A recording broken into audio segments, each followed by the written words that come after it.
మీరు 10 మంది ఉన్నారు, 10 మంది 10 క్వశ్చన్లు అడిగారు తప్ప పనులే మార్గం చూసారా? మనకే ఆలోచనలు ఉంటాయి. అతను వేరే ఇప్పటి నుంచి రాజకీయాల్లో పాతిపోయారు. ఎంత బలం ఎంతమంది పడుకులు కొడితే అవుతారు, కేవలం పడుకులన్నీ కొడితేనే అవుతారు.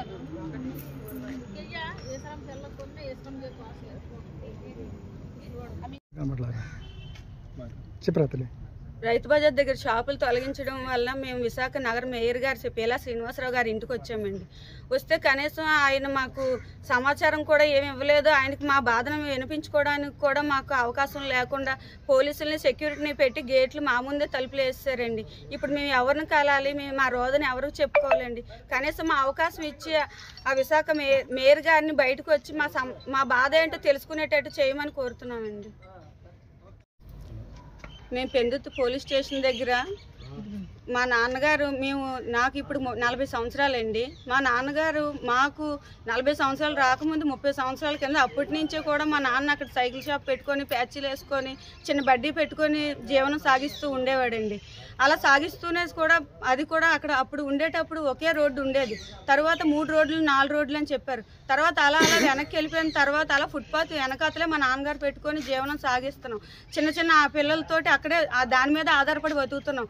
దాని మీద మా తమ్ముడు కూడా అతనికి కాలు అవుకు మీద యాక్సిడెంట్ అయిన దాని మీద అతను కూడా బయటికి పనికి వెళ్ళలేక ఆ అరటిపళ్ళు అమ్ముకునే జీవనం సాగిస్తున్నాం.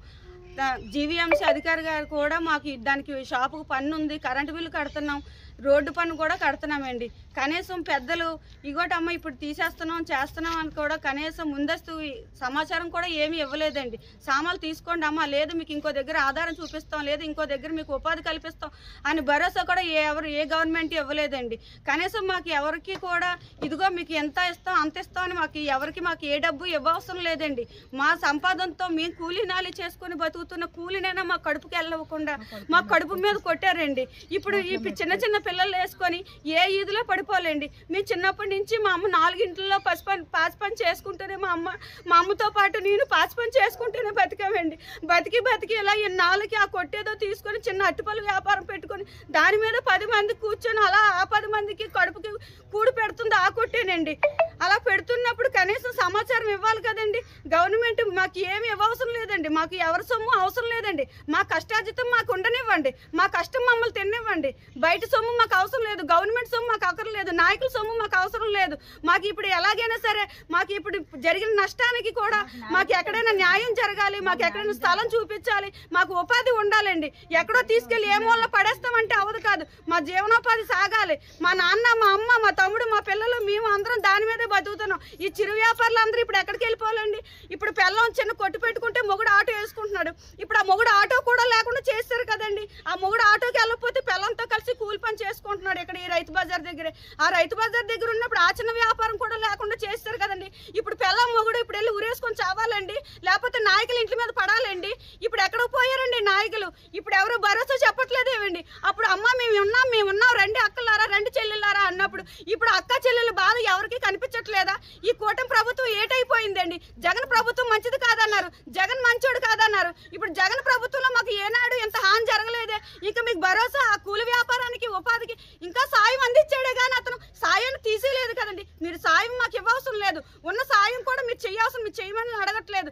మాకు ఉన్న ఉపాధి మీరు మాకు మళ్ళీ మా ఉపాధి కావాలి, మా భరోసా మాకు ఉండాలి. మా కూలీనాలు మేము ఏదైతే చేసుకుంటున్నామో మా వ్యాపారం మాకే ఉండాలి. మీరెవరు మాకు న్యాయం ఇదే చెయ్యాలి. ఏ నాయకులు వచ్చినా మేము ఎవరి మీద తిరగబడట్లేదు, ఏం చేయట్లేదు. మా బాధ మా రోద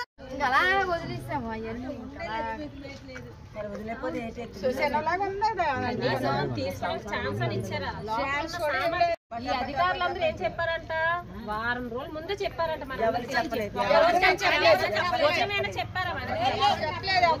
షాపు తీసేస్తాను అనలేదు.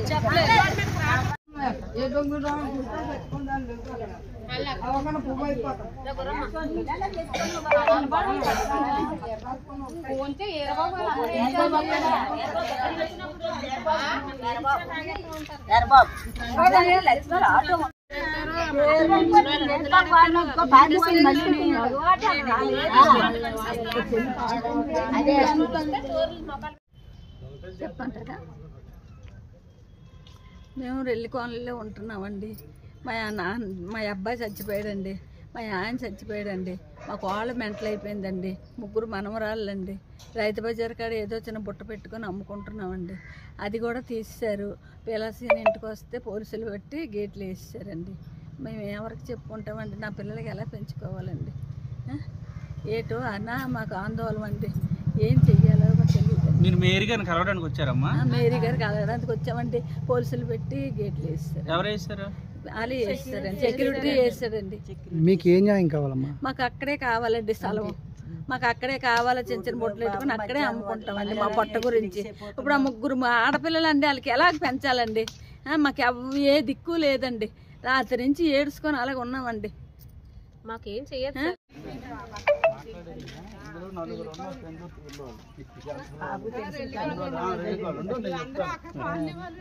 నేను మాట్లాడు ఉందమ్మా. ఎక్కడ పుట్టావు? ఎక్కడ ఎవరమ్మా మీ అమ్మ? మా అమ్మకి అందాలు వేసారా మా నాన్న.